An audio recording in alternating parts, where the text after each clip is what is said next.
Bismillahirrahmanirrahim. Assalamu alaikum, dear student. We are studying the chapter Inheritance of class 10th. Today, the topic of our lecture is Gene and Allele.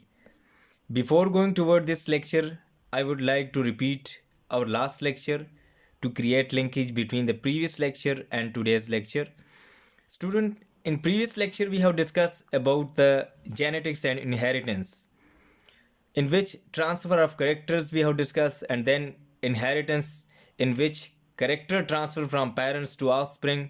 This process is called inheritance.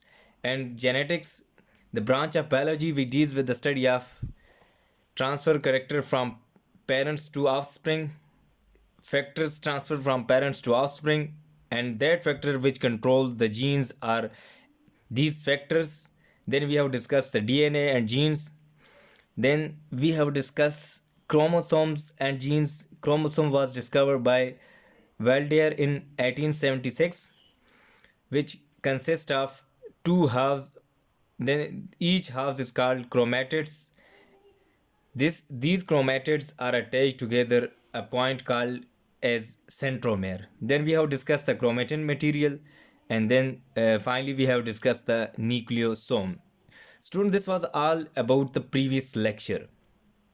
Student, इससे पहले हमने genetics की definition पढ़ी, inheritance की definition पढ़ी, DNA पढ़ा, फिर jeans, इनके बारे में सारा हमने रिलेशनशिप इंट्रोडक्शन जो था वो हमने डिस्कस कर लिया था. आज जो हमारा टॉपिक है वो है जीन एंड एलील. डीएनए भी हमने डिस्कस कर लिया था. अब जीन्स की तरफ आते हैं कि जीन्स और एलील क्या होते हैं. आज का ये हमारा टॉपिक है. Gene is a fundamental physical and functional unit of heredity. जो जीन है हमारे पास वो एक फंडामेंटल फिजिकल और फंक्शनल यूनिट है हेरिडिटी का. ये अक्सर एमसीक्यूज़ के अंदर भी आता है कि जीन जो है हमारे पास एक फिजिकल और फंक्शनल यूनिट है हेरिडिटी का. यानी कि इसका यह है कि जीन्स हेरिडिटी में अपना फंक्शन भी प्ले करता है और साथ साथ फिजिकल ऐसा है कि आगे जाकर उसको जो हमारा हेरिडिटी मटेरियल है उसमें उसका पार्ट भी है, उसमें ये उसका स्ट्रक्चरल यूनिट या फिजिकल यूनिट मींस दोनों सेम है कि उसको बनाता भी है gene. A gene determines a trait or character such as genes for eye color, genes for earlobe shape and genes for hair texture. कहता है जीन्स जो भी हमारी बॉडी के अंदर मौजूद हों वो डिटरमाइन करते हैं किसी ट्रेट या करेक्टर को. किस चीज़ को? ट्रेट या करेक्टर को. फॉर एग्जांपल देखें, हमारी आई कलर जो है इसको डिटरमाइन करने के लिए हमारी बॉडी के अंदर कोई जीन्स मौजूद हैं, या हमारा हेयर कलर है, एयर लोब शेप है, कोई भी है. इन सारी जितनी भी ट्रेट्स हैं, करेक्टर्स हैं, इनको डिटरमाइन करने के लिए बेसिकली हमारे पास जीन्स जो है वो पीछे जो है जीन्स प्रेजेंट होते हैं. वही जीन इनको कंट्रोल कर रहे होते हैं और डिटरमाइन कर रहे होते हैं कि किसी बॉडी के अंदर उसके आई कलर कैसे होंगे, उसका जो हेयर टेक्सचर है वो कैसा होगा, एयर लोब शेप वो कैसी होगी. जितने भी ट्रेट्स हैं उनको कंट्रोल करना, उनको डिटरमाइन करना, it's the function of genes. कि जीन्स का काम है उनको डिटरमाइन करना. Genes are segments of DNA. अच्छा, जीन्स जो हैं हमारे पास सेगमेंट्स ऑफ डीएनए है, टुकड़े हैं. यानी कि डीएनए जो है अगर हम उनको डिवाइड करें सेगमेंट्स में तो उन सेगमेंट्स को हम जीन्स कहते हैं. Genes are located on chromosomes. Genes जो हैं वो क्रोमोसोम्स के ऊपर लोकेट हुए होते हैं. Genes are also in pair form like chromosomes. जैसे क्रोमोसोम्स प्रीवियस लेक्चर के अंदर हमने डिस्कस किया था कि ये पेयर्स की फॉर्म में होते हैं, इसमें क्रोमेटिड्स जो हैं वो पेयर की फॉर्म में मौजूद होते हैं. इसी तरह जीन्स के अंदर जो है ये पेयर की फॉर्म में मौजूद होते हैं. इसके अंदर भी जो है वो पेयर्स होते हैं. जैसे क्रोमोसोम्स के अंदर पेयर होते हैं तो जीन्स भी पेयर की फॉर्म में मौजूद होता है. अच्छा, दूसरी चीज़ जो हमने डीएनए डिस्कस किया है तो हम कहते हैं DNA consist of a specific sequence and number of nucleotides. DNA जो होता है वो स्पेसिफिक सीक्वेंस और नंबर ऑफ न्यूक्लियोटाइड्स पे कंसिस्ट होता है. यहाँ पे न्यूक्लियोटाइड्स का वर्ड यूज़ हुआ है. न्यूक्लियोटाइड्स हमारे पास एक बेसिक स्ट्रक्चरल यूनिट है डीएनए की। इन न्यूक्लियोटाइड से मिलकर हमारा डीएनए बना होता है। यानी कि फॉर एग्जांपल देखें, एक न्यूक्लियोटाइड दूसरा न्यूक्लियोटाइड, ये सारे जब ज्वाइन होते हैं तो डीएनए बनाते हैं। तो इट मींस ये सारे न्यूक्लियोटाइड जो है हमारे पास एक जो उसका हमारा डीएनए जो है उसका फंक्शनल और बेसिक यूनिट है, ये वही उस डीएनए को बनाता है। That has code for protein synthesis. और इसके ऊपर ये जो न्यूक्लियोटाइड है इसके अंदर कोड मौजूद होता है और वो कोड उससे प्रोटीन बनता है बॉडी के अंदर। कोई भी लिविंग ऑर्गेनिज्म है तो उसके अंदर कोड्स की फॉर्म में इंफॉर्मेशन मौजूद होती है न्यूक्लियोटाइड्स के अंदर, और फिर वो न्यूक्लियोटाइड्स से जो कोड है उसकी उसकी बेस के ऊपर प्रोटीन ने बनना होता है। इसको आगे हम डिस्कस करेंगे। नेक्स्ट जो हमारा टॉपिक है वो इसी प्रोटीन सिंथेसिस से रिलेटेड है कि किस तरह एक सेल के अंदर या एक बॉडी के अंदर प्रोटीन सिंथेसिस होती है, वो हम डिटेल से डिस्कस करेंगे। Before dividing a cell duplicates its chromosomes.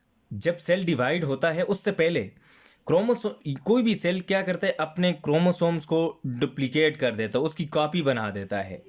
देखें, कोई भी सेल है हमारे पास, उसकी डुप्लीकेशन कर देता है, क्रोमोसोम्स की डुप्लीकेशन करता है। जैसे डीएनए डुप्लीकेट होता है इसी तरह जो है वो क्रोमोसोम्स को डुप्लीकेट कर देते हैं। Jeans also copied. जीन्स जो है वो कॉपी होते हैं। जिस तरह देखें क्रोमोसोम्स कॉपी, डीएनए कॉपी, सारे जो है इसी तरह जीन्स भी कॉपी होते हैं। अब ये जीन कॉपी किस तरह होते हैं और क्यों होते हैं? देखें, कोई भी सेल जब डिवाइड होता है, एक सेल है फॉर एग्जांपल हमारे पास, ये दो में डिवाइड होगा जब, तो इसके अंदर भी जीन्स ने जाना है और इसके अंदर भी जीन्स ने जाना है। तो ये उसी केस में मुमकिन है जब यहाँ पे जो डीएनए पेरेंट सेल के अंदर मौजूद होता है, इसके अंदर जो जीन्स होंगे वो कॉपी होंगे, तो आधा जो है वो इस साइड पे शिफ्ट हो जाएगा और आधा इस साइड पे शिफ्ट हो जाएगा। इस तरह जो डॉटर सेल होते हैं उनके अंदर इक्वल डिस्ट्रीब्यूशन ऑफ जीन्स होती है। तो यहाँ पे लिखा हुआ है each daughter cell have a equal distribution of genes. तो इस तरह जीन्स के कॉपी होने से ये होता है कि उसकी एक जो ओरिजिनल फॉर्म होती है जीन्स की वो एक डॉटर सेल के अंदर चली जाती है, और जो दूसरी उसकी कॉपी होती है वो दूसरे जीन्स डॉटर सेल जो होता है उसके अंदर डिस्ट्रीब्यूट हो जाता है, मुंतकिल हो जाता है। इस तरह दोनों के अंदर डिस्ट्रीब्यूशन इक्वल रहती है और वही जीन्स आगे जाकर अपना जो है इफेक्ट जो है वो शो करते हैं। इसके बाद है genes transfer to next generation by gametes. अच्छा, यहाँ पे वर्ड यूज हुआ है गेमीट्स। आपने देखा होगा कि मेल के अंदर और फीमेल के अंदर गेमीट्स होते हैं, और जितने भी जीन्स ट्रांसफ़र होते हैं एक पेरेंट से डॉटर सेल की तरफ, या जो पेरेंट है उससे ऑफस्प्रिंग को जब ट्रांसफ़र होते हैं तो वो थ्रू गेमीट्स होते हैं। सिर्फ गेमीट सेल्स जो होते हैं, जिस तरह मेल के अंदर स्पर्म सेल्स होते हैं और फीमेल के अंदर एक सेल होते हैं, तो वो हमारे पास गेमीट्स होते हैं। तो genes are transfer to next generation by gametes. सिर्फ गेमीट्स जो हैं वो उन जो जीन्स हैं उनको लेकर नेक्स्ट जनरेशन में मुंतकिल करते हैं। ये जस्ट काम होता है गेमीट्स का, इसके अलावा कोई भी जो है जीन्स को लेकर नहीं जा सकता। Location of gene on chromosome is called locus. यानी जहाँ पे क्रोमोसोम्स के ऊपर जीन मौजूद होगा उस लोकेशन को हम लोकस कहते हैं। उसका पॉइंट होता है जहाँ पे कोई जीन्स क्रोमोसोम्स के ऊपर प्रेजेंट हो, उसको हम उसका लोकस पॉइंट कहते हैं, यानी कि उस जगह को हम लोकस कहते हैं। तो जहाँ लोकस होगा वहाँ पे जीन मौजूद होगा। जिस तरह फॉर एग्जांपल देखें, ये अगर एक क्रोमोसोम्स है, ये उसकी हम स्ट्रक्चर बना लेते हैं इस तरह, ये क्रोमोसोम्स है, तो यहाँ पे अगर जीन है, इस जगह को, इस लोकेशन को हम लोकस कहेंगे। इधर जीन है तो इसको भी हम लोकस कहेंगे। जहाँ जहाँ जीन मौजूद होता है इसको हम लोकस कहते हैं। ईच क्रोमोसोम्स इन पेयर में carry alternative form of gene. कहता है जो क्रोमोसोम्स हमने ये डिस्कस किया था कि पेयर की फॉर्म में होते हैं, और इसकी वजह से क्या होता है कि अल्टरनेटिव फॉर्म ऑफ जीन भी कैरी हो सकते हैं। क्योंकि एक तो जो पेयर फॉर्म में क्रोमोसोम मौजूद है, तो ये अल्टरनेट फॉर्म से भी जो जीन की जो दूसरी अल्टरनेट फॉर्म होती है जिसको हम एलील कहते हैं, तो उससे भी ट्रांसफ़र हो सकता है। देखें, इस alternate form of gene is called alleles. Genes की जो दूसरी अल्टरनेटिव फॉर्म होती है उसको हम एलील्स कहते हैं। तो जो क्रोमोसोम्स हैं ये कैरी किया जा सकता है through alternate form of gene, जिसको हम एलील्स कहते हैं। एलील्स के ज़रिए भी ट्रांसफ़र हो सकता है। For example, gene of height in a pea plant exist in two form. ऐसा जीन जिसने पी प्लांट की हाइट को कंट्रोल करना है वो दो फॉर्म के अंदर मौजूद होता है। One is tallness and second one is dwarfness. एक जीन जिसने उसकी टॉलनेस को कंट्रोल करना है, वो, और दूसरा वो जिसने डवार्फनेस है उसको कंट्रोल करना है। देखें अब एक एलील जो जीन्स हैं वो पेयर की फॉर्म में मौजूद हो गया, एक जो है वो अपने उसकी टालनेस को कंट्रोल करेगा, दूसरा उसकी डवार्फनेस को। इट मीन्स देखें दोनों जो है पेयर की फॉर्म में मौजूद हैं। इसी तरह जो है combination of alleles of a gene is called genotype. ये जो कम्बिनेशन होती है एलीज की ऑफ ए जीन, तो उसको हम कहते हैं genotype. Combination of alleles of a gene, genes के जो एलीज कंबाइन हुए होते हैं इसको हम जीनोटाइप कहते हैं, और यही जीनोटाइप जब आगे जाकर अपना इफेक्ट शो करती है उसको हम फिनोटाइप कहते हैं। जीनोटाइप मीन जिस किसी चीज़ का जेनेटिक मेकअप जो होता है वो, कि इसके अंदर जीन्स कैसे जो हैं वो अरेंज हैं, उसकी जस्ट हमें नज़र नहीं आ रही थी जीनोटाइप, जस्ट हमें ये पता होता है कि इसके अंदर कौन से जीन्स हैं। जिस तरह देखें टालनेस और डवार्फनेस वाले जो जीन्स हैं ये उसके अंदर मौजूद है, तो हम कह सकते हैं कि इसकी जीनोटाइप इस तरह है। हम ऑब्जर्व नहीं कर सकते, बल्कि उसको हम अगर उसकी डीएनए एनालिसिस या जो बाकी माइक्रोस्कोपिक स्टडी करेंगे तो तब हमें नज़र आ सकती है। लेकिन अगर फिनोटाइप देखें तो उससे हमें ये जीनोटाइप का पता नहीं चल सकता। फिनोटाइप फिजिकली अपीयरेंस जो होता है जो हमें नज़र आ रही होती है। Gene pair have same genes, the genotype is homozygous. कहता है अगर जीन के अंदर सेम एलीज हों तो उस तरह की टाइप को हम होमोजाइगस जीनोटाइप कहते हैं। ऐसा जीन पेयर जिसके अंदर सेम एलील्स हों और उसको हम इस तरह की, वैसे हम कम्बिनेशन ऑफ एलील को जीनोटाइप कहते हैं ना, तो ऐसी जीनोटाइप जिसके अंदर सेम एलील्स पाए जाएं तो उसको हम होमोजाइगस कहते हैं। कैसी? Gene pair have same alleles are gene, the genotype is called homozygous. कि जीनोटाइप के अंदर अगर सेम तरह के एलीज हों तो उसको हम होमोजाइगस कहते हैं। अगर ऐसी जीनोटाइप जिसके अंदर जीन पेयर के अंदर डिफरेंट एलीज पाए जाएं तो उसको हम हेट्रोजाइगस कहते हैं। फॉर एग्जांपल देखें कि ऐसा जीन जिसके अंदर टालनेस और डॉर्फनेस वाला दोनों हैं तो उसको हम कहते हैं ये हमारे पास हेट्रोजाइगस वाली कंडीशंस आ गई है। जबकि जिसमें सेम हो टालनेस, एक में भी जीन के अंदर जो दोनों एलील पेयर हैं उनके अंदर दोनों में जो है वो टालनेस वाले अगर एलील पाए जाएं तो उसको हम कहते हैं होमोजाइगस। अगर डिफरेंट हो, एक में टालनेस हो और एक में डवार्फनेस हो, इस तरह की जो जीनोटाइप होती है उसको हम हेट्रोजाइगस कहते हैं। कि ये दोनों जो है एलील पेयर्स जो हैं वो एक दूसरे के साथ मैच नहीं कर रहे बल्कि डिफरेंट है। In the following figure has 3 genes pair, gene of eye colour, hair shape and hair shape. मैंने आगे डायग्राम ड्रा की हुई उसको आपको एक्सप्लेन करता हूँ, जिसके अंदर कहता है कि 3 तरह के जीन्स पेयर पाए गए हैं उसके अंदर। एक जीन्स ऑफ आई कलर, ऐसा जीन जो आई कलर को कंट्रोल करता है, दूसरा हेयर शेप को, तीसरा एयर शेप को। यानी कि आई, हेयर और एयर शेप ये तीनों जो है उन जीन्स के जो पेयर्स हैं उनको कंट्रोल करते हैं। तो उस डायग्राम के ज़रिए आपको मैं एक्सप्लेन करता हूँ कि किस तरह जो है वो एक जीन्स पेयर जो है वो कंट्रोल करते हैं और कौन सा इसमें से होमोजाइगस होगा और कौन सा हेट्रोजाइगस होगा। यहाँ पे देखें जीन्स ऑन क्रोमोसोम्स। देखें ये एक जीन यहाँ पे मौजूद है, ये सारे जीन्स हैं ये। अब देखें ये जो जीन है, ये लोकस पॉइंट जो है इसके ऊपर जो जीन मौजूद है वो आई कलर को कंट्रोल करता है। इधर देखें ये जो जीन है ये इसके हेयर शेप को कंट्रोल करता है, और यहाँ पे जो जीन मौजूद है वो एयर शेप को कंट्रोल करता है, यानी कि जो कान की शक्ल है उसको कंट्रोल करता है। अब देखें इसकी जब अल्टरनेट फॉर्म बनेगी तो अब देखें यहाँ पे नेक्स्ट प्रोसेस में जाते हैं। देखें यहाँ पे आई कलर, यहाँ पे हेयर शेप, यहाँ पे एयर शेप। अब देखें यहाँ पे एयर कलर जो है ये सारे जितने भी जीन्स हैं उसी तरह देखें ये अब पहले जो सिंगल जो हमारे पास वो था ना क्रोमोसोम्स, अब यहाँ पे जो ये क्रोमोसोम्स है इसकी डबल जो है वो हमारे पास शेप है और इसके ऊपर अल्टरनेट फॉर्म आ गई ना। अब देखें ये आई कलर और ये भी सेम है, ये हेयर शेप को कंट्रोल करता है, ये वाला भी हेयर शेप को और ये भी। अब कहते हैं genes are in pairs on homologous chromosomes. ये होमोलोगो क्रोमोसोम्स है और जिसके ऊपर जीन्स जो है वो पेयर की फॉर्म में मौजूद है।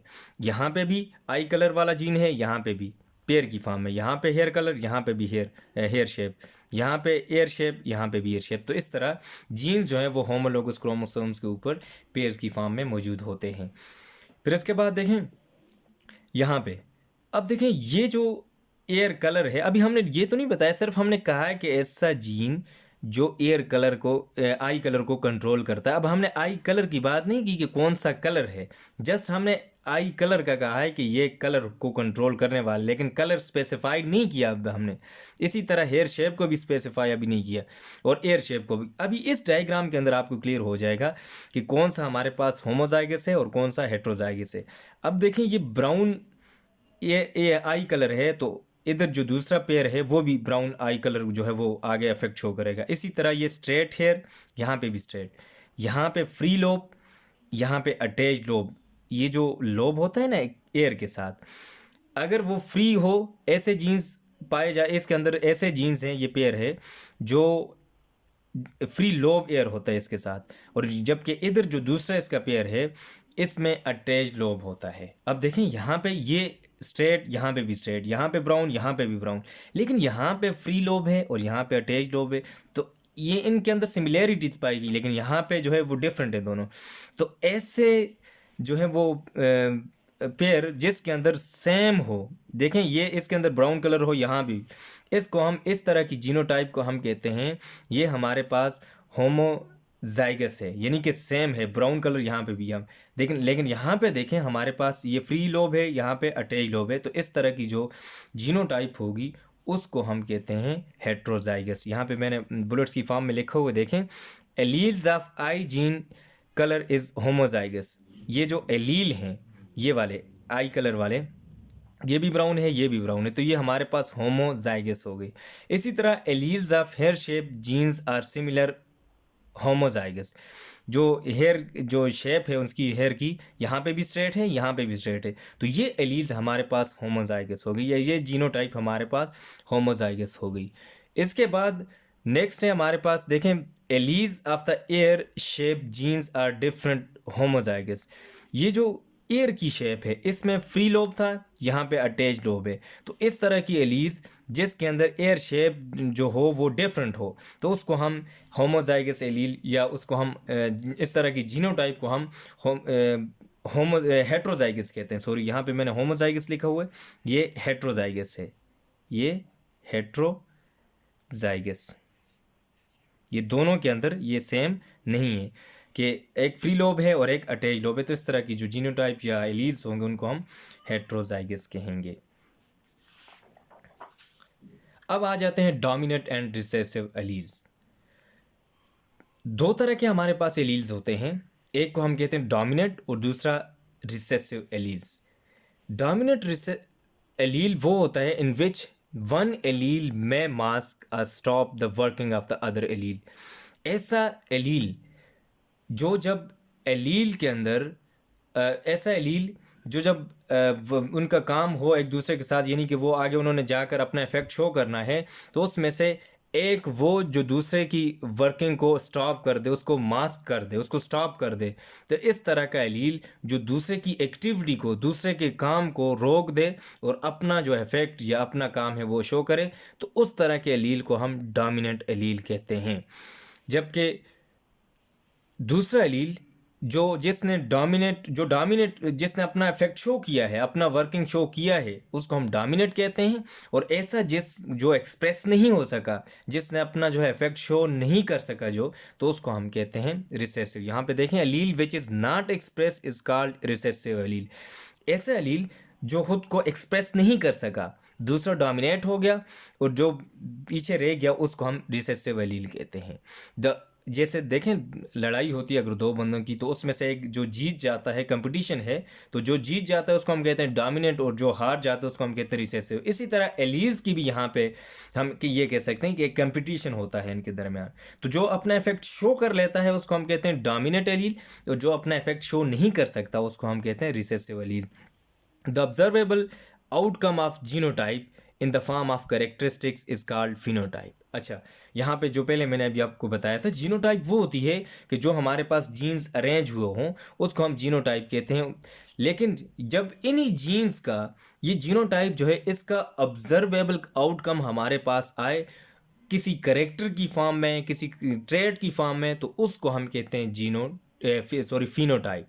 यानी कि देखें, एक फ्लावर है हमारे पास, उसका कलर है रेड, तो इस यहाँ पे देखें बिल्कुल वो जो है डार्क रेड यानी कि ब्राइट वो है हमारे पास, कलर उसका रेड है, तो उसको हम कहेंगे यहाँ पे इसकी जो फिनोटाइप है, इधर जो जीन्स कलर जो फ्लावर ऑफ द कलर जो जीन्स थे उन्होंने इफेक्ट शो किया रेड वाला जो था, तो उसकी फिनोटाइप रेड है।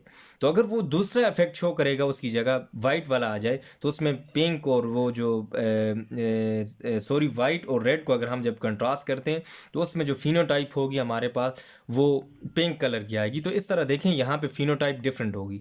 ऐसा कैरेक्टर जो हमें ऑब्जर्वेबल हो, जिसको हम देख सकते हों, उसको हम फिनोटाइप में लेते हैं कि जो हमें नज़र आ रहा होता है, तो फिनोटाइप जनरेशन उसको हम कहते हैं।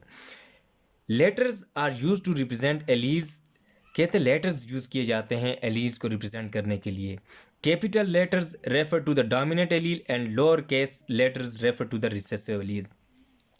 यहाँ पे देखें राउंड रिंकल्ड या इस तरह ये हमारे पास ये कैपिटल लेटर है तो ये राउंड को शो कर रहा है, और स्मॉल जो है रिंकल्ड को। अगर सी की जो पी प्लांट जो उसका सीड देखें, रेड कैपिटल रेड जो है आर जो है ये उसके राउंड को शो कर रहा है और जो सीड की शेप को, और जो स्मॉल है ये रिंकल सीड को। यहाँ पे वाइट ये देखें इसका कलर ये जो है हमारे पास कैपिटल वाला जो वाइट आ गया, और दूसरा जो है हमारे पास येलो हो सकता है, कोई और कलर हो सकता है जो उसको एक डोमिनेट आ गया, और दूसरा जिसने खुद को डोमिनेट नहीं कर सकता जिसको रिसेसिव कहते हैं। रिसेसिव हमेशा लोअर केस में होता है। यहाँ पे देखें इसी तरह ये तीसरा है, कोई भी हो कि उसको हम ये जो लेटर्स हैं ये हम अपनी मर्ज़ी से भी दे सकते हैं, लाजमी नहीं है कि रेड जो रिंकल के लिए, तो उसके बाज़ औक़ात हम उसको उसके लेटर से डिनोट करते हैं, लेकिन ये आप अपनी मर्ज़ी से भी ले सकते हैं, कोई भी इनको अल्फ़ाबेट्स दे सकते हैं। अगर कैपिटल होगा तो वो उसके डोमिनेंट केस को शो करेगा, और जो स्मॉल लोअर केस होगा वो उसके जो रिसेसिव केस होगा उसको शो करेगा। इसके बाद नेक्स्ट टॉपिक है हमारा role of gene in protein synthesis. अब ये जो जीन हमने डिस्कस किया ये प्रोटीन सिंथेसिस में अपना रोल कैसे प्ले करता है उसको डिस्कस करते हैं। How does a role of gene in protein synthesis, कि एक जीन जो है प्रोटीन सिंथेसिस में अपना रोल कैसे प्ले करता है। Protein synthesis take place in 2 steps. जो प्रोटीन सिंथेसिस है, इस प्रोटीन सिंथेसिस को सेंट्रल डोगमा ऑफ लाइफ भी कहा जाता है। प्रोटीन सिंथेसिस 2 स्टेप के अंदर होता है, एक को हम कहते हैं ट्रांसक्रिप्शन और जो दूसरा होता है उसको हम ट्रांसलेशन कहते हैं। ट्रांसक्रिप्शन में किसी चीज़ का कॉपी होना, और ट्रांसलेशन में जैसे हम कहते हैं कि इंग्लिश के अंदर आप कोई सेंटेंस दिए होते हैं तो हम कहते हैं ट्रांसलेशन करें, तो आप वहाँ से उसको उठा के उर्दू में ट्रांसलेट कर देते हैं, या किसी और लैंग्वेज के अंदर जब आप ट्रांसलेट करते हैं मींस कि आपने वहाँ से वो इन्फॉर्मेशन दूसरी लैंग्वेज के अंदर जो है वो कोड कर दी, उसको वहाँ से ट्रांसलेट कर दिया। इसी तरह ट्रांसक्रिप्शन के अंदर कोई चीज़ कॉपी होती है, इन्फॉर्मेशन कोड होती है, और यही कोड इन्फॉर्मेशन जाकर आगे ट्रांसलेट हो जाती है और उस तरह की प्रोटीन बनाती है। तो ये जो प्रोटीन सिंथेसिस का स्टेप होता है ये 2 स्टेप के अंदर होता है। एक में transcription which is the first step in which DNA unzip into 2 strands. कहते हैं कि जो ट्रांसक्रिप्शन है ये हमारे पास DNA का जिसमें DNA जो है वो अनजिप हो जाता है 2 स्ट्रैंड्स के अंदर। वैसे DNA को देखें तो वो कॉइल्ड और डबल हेलिक्स स्ट्रक्चर होती है इसकी, तो इसमें कुछ एंजाइम्स ऐसे होते हैं जो उसको अनजिप कर देते हैं और स्ट्रेट कर देते हैं जो हमारा DNA होता है, and separate from each other, और उन दोनों को सेपरेट कर देते हैं DNA को, कि ज़ाहिर वो कॉइल हुए होते हैं और उनके दरमियान हाइड्रोजन बॉन्डिंग होती है जिसके ज़रिए वो जुड़े हुए होते हैं, और ये अनजिपिंग हो जाती है दोनों स्ट्रैंड्स की और एक दूसरे से सेपरेट हो जाते हैं। यहाँ आगे आपको मैं डायग्राम बनाई हुई उसमें आपको डिटेल से बताऊँगा। अच्छा, one strand act as a template for making a single strand of RNA ribonucleic acid called messenger RNA। अच्छा, जो DNA का एक स्ट्रैंड जो होता है वो एज ए टेम्पलेट के तौर पे काम करता है, यानी कि टेम्पलेट ऐसा जिससे कॉपी की जाए, ऐसे जिसमें टेम्पलेट उसको कहते हैं ना, ऐसी चीज़ जिससे उसको देख के दूसरी चीज़ अगर कोई चीज़ बनाई जाए तो जिससे देखा जा रहा है ना उसको हम टेम्पलेट कहते हैं। तो इसी तरह एक DNA का strand as a template work करता है और उसी से फिर एक सिंगल स्ट्रैंड ऑफ RNA बनाया जाता है जिसको हम मैसेंजर RNA कहते हैं। अब मैसेंजर RNA इसको इस वजह से कहते हैं क्योंकि इसने मैसेज लेकर जाना होता है। ये प्रोसेस हमारे पास न्यूक्लियस के अंदर होता है। अच्छा, जो क्योंकि डीएनए हमारा न्यूक्लियस के अंदर मौजूद होता है, वहाँ से उसकी अनजिपिंग होती है, सेपरेट हो जाते हैं दोनों जो है स्ट्रैंड, और एक स्ट्रैंड जो है टेम्पलेट के तौर पे काम करता है, और उससे आगे फिर उसकी कॉपी करके in the form of messenger RNA आगे फिर राइबोसोम्स को भेज दी जाती है। Instruction present in DNA is copied on the messenger RNA. एक डीएनए जिसके ऊपर प्रेजेंट इंस्ट्रक्शन प्रेजेंट थी, और वो इंस्ट्रक्शन कॉपीड हो जाती है मैसेंजर आरएनए के ऊपर। ये मैसेंजर आरएनए जो है वो उस इंस्ट्रक्शन को कॉपी कर लेता है। अब यहाँ से ये मैसेंजर आरएनए, ये प्रोसेस हो रहा था न्यूक्लियस के अंदर, अब यहाँ से ये निकल कर राइबोसोम्स की तरफ जाएगा। वहाँ पे जाकर दूसरा स्टेप जो प्रोटीन सिंथेसिस का, जिसको हम ट्रांसलेशन कहते हैं, वो वहाँ पे वो प्रोसेस आकर होता है। अब उसको देखते हैं कि ट्रांसलेशन कैसे होता है। Messenger RNA leaves the nucleus and travels to ribosomes. जो मैसेंजर आरएनए है ये न्यूक्लियस से निकल जाता है, लीव हो जाता है, और फिर ट्रेवल करता है राइबोसोम्स की तरफ। Messenger RNA attach with ribosomes. जो मैसेंजर आरएनए होता है वो राइबोसोम के साथ अटैच हो जाता है। Another type of RNA called tRNA transfer RNA carries specific amino acid to ribosomes. जो एक दूसरी तरह का जो आरएनए होता है जिसको हम टीआरएनए कहते हैं, इसको टी इस वजह से कहते हैं कि ये अमाइनो एसिड को ट्रांसफ़र करता है राइबोसोम्स की तरफ। और amino acid link together by peptide bond and form specific protein. इस तरह मैसेंजर आरएनए ने मैसेज लाया है।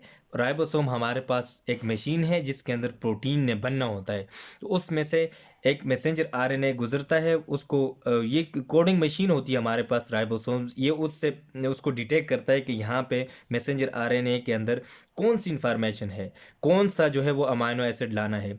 तो वो फिर मैसेज दे देता है ट्रांसफ़र आरएनए को। ट्रांसफ़र आरएनए वहाँ से एक हमारे पास अमाइनो एसिड पूल होता है और उसके साइटोप्लाज्म के अंदर, वहाँ से वो अमाइनो एसिड उठा कर लाता है राइबोसोम्स के पास। फिर पीछे से अमाइनो जो मैसेंजर आरएनए है उसके पास दूसरा जो है वो दूसरी इंफॉर्मेशन मौजूद होती है। अब दूसरा कौन सा अमाइनो एसिड आना है, इसी तरह राइबोसोम जो टीआरएनए है वो दूसरा अमाइनो एसिड लाता है, उनको अटैच करता है थ्रू पेप्टाइड बॉन्ड, और ये इस तरह अमाइनो एसिड एक दूसरे के साथ जुड़ते रहते हैं थ्रू पेप्टाइड बॉन्ड, और एक पूरी स्ट्रक्चर बना देते हैं जिसको हम प्रोटीन कहते हैं। और इस तरह प्रोटीन सिंथेसिस होती है। यहाँ आगे डायग्राम मैंने ड्रा की हुई है, उस डायग्राम के ज़रिए आपको क्लियर हो जाएगा कि प्रोटीन सिंथेसिस कैसे होती है। देखें, ये हमारे पास डीएनए है, डबल हेलिक्स स्ट्रक्चर है, इसके अंदर ये नाइट्रोजनस बेसेस हैं T, G, C, इसी तरह एक दूसरे के साथ ये अटैच हुई होती हैं, और ये कॉइल्ड हुआ होता है। ये डीएनए ये हमारे न्यूक्लियस के अंदर मौजूद होता है। अब यहाँ से पहले क्या होता है, ये अनजिप होता है, इस तरह देखें ये स्ट्रेट हो जाता है। ये डीएनए का यहाँ पे ये है, इससे इस तरह ये स्ट्रेट हो जाता है दोनों, यानी कि उसके स्ट्रैंड। अब इनमें से एक एक जो है टेम्पलेट के तौर पे काम करेगा। अब देखें यहाँ से यहाँ ट्रांसक्रिप्शन हो रही है, यहाँ पे एक स्ट्रैंड जो टेम्पलेट के तौर पे काम कर रहा है उसके ऊपर जो बेसेस मौजूद थी वहाँ से वो शिफ्ट हो रही हैं इधर। इसको हम कहेंगे आरएनए। ये हमारे पास आरएनए है, कौन सा, मैसेंजर आरएनए यहाँ पे बनेगा। क्योंकि देखें यहाँ से डीएनए जो है अनजिप हो गया, इस तरह स्ट्रेट जो है वो हमारे पास दो स्ट्रैंड बन गए। अब एक जो है टेम्पलेट के तौर पे काम करेगा, और उसके साथ मैसेंजर आरएनए का बनना जो है वो ये वाला प्रोसेस स्टार्ट हो जाएगा। इस प्रोसेस को हम कहते हैं ट्रांसक्रिप्शन, जिसके अंदर मैसेंजर आरएनए बनता है। अब यहाँ से डीएनए से इंफॉर्मेशन कॉपी कर ली है मैसेंजर आरएनए ने अपने ऊपर। अब ये इंफॉर्मेशन है, देखें ये नाइट्रोजनस बेसिस यहाँ पे अटैच हुई है, ये इसने इंफॉर्मेशन ले ली है। अब ये इंफॉर्मेशन जाएगी किधर, राइबोसोम्स के पास। ये मैसेंजर आरएनए न्यूक्लियस से लीव करेगा, राइबोसोम्स के पास जाएगा। राइबोसोम्स फॉर एग्जांपल देखें, ये हमारे पास एक राइबोसोम्स है, ये इस तरह इसके ऊपर ये इसकी इस तरह की शेप होती है, उसके दो यूनिट्स होते हैं ये। अब देखें ये मैसेंजर आरएनए यहाँ से इस तरह कॉपी होता है, इसके ऊपर लिखा होता है, तो यहाँ पे राइबोसोम्स उसको रीड आउट करता है। फिर इधर से ट्रांसफ़र आरएनए जो अमाइनो एसिड पूल से एक अमाइनो एसिड लाता है, ये जिस तरह मिथ्योनिन अमाइनो एसिड है, ये लाता है यहाँ पे छोड़ता है। फिर अगर दूसरा हमारे पास ये प्रोटीन H वाला प्रोटीन अमाइनो एसिड है, ये रिक्वायर्ड है, मैसेंजर आरएनए के ऊपर ये लिखा हुआ है, तो ट्रांसफ़र आरएनए H वाला लाएगा, इसको इसके साथ करेगा, इसको इसके साथ पेप्टाइड बॉन्ड के ज़रिए जोड़ देगा। फिर इसी तरह एस वाला अमाइनो एसिड, फिर एक्स वाला या जो भी है हमारे पास डी अमाइनो एसिड, ये सारे अमाइनो एसिड यहाँ पे इस राइबोसोम में से इस तरह बाहर निकलेंगे और इस साइड से हमारे पास प्रोटीन बनती जाएगी और ये आगे की तरफ शिफ्ट होते जाएंगे। ये मिथ्योनिन जो है वो आगे ट्रैवल कर देगा फिर इस तरह, और ये एक मिथ्योनिन और ये दूसरा जो हमारे पास अमाइनो एसिड, ये सारे जितने भी अमाइनो एसिड ये बॉन्ड के ज़रिए एक दूसरे के साथ अटैच हुए होते हैं। इस तरह ये एक आगे जाकर जब स्ट्रक्चर बनाते हैं उसको हम पॉलीपेप्टाइड स्ट्रक्चर कहते हैं, जिसको हम प्रोटीन सिंथेसिस या प्रोटीन कहते हैं। तो इस तरह हर एक अमाइनो एसिड जो है वो स्पेसिफिक प्रोटीन बनाते हैं। जो प्रोटीन रिक्वायर्ड होती है उसके अंदर वो अमाइनो एसिड हमें रिक्वायर्ड होते हैं। ट्रांसफ़र आरएनए का काम है वहाँ से प्रोटीन को अमाइनो एसिड को लाना, और राइबोसोम्स का काम है यहाँ उनको एक अमाइनो एसिड को एक दूसरे के साथ जोड़ना थ्रू पेप्टाइड बॉन्ड, और जब वो आगे निकलेंगे राइबोसोम से तो वो प्रोटीन बना देंगे, और यही प्रोटीन हमारे आगे जितने भी फंक्शंस हैं उनको कंट्रोल करती है। और इस सारे प्रोसेस को हम कहते हैं central dogma of life. Protein synthesis को सेंट्रल डोगमा ऑफ लाइफ भी कहा जाता है। Student, this was all about the today lecture. If you have any query or problem, you may ask. आपकी जो होम असाइनमेंट है, आपने ये सेंट्रल डोगमा ऑफ लाइफ की जो दो प्रोसेस हैं, ट्रांसक्रिप्शन और ट्रांसलेशन, इनके मेन पॉइंट्स लिखने हैं, और इसी तरह ये जो डायग्राम्स मैंने बनाई है इसको आपने अपनी कापीज़ के ऊपर या जो असाइनमेंट पेजेस है उसके ऊपर बनाना है। बहुत शुक्रिया। अल्लाह हाफिज़।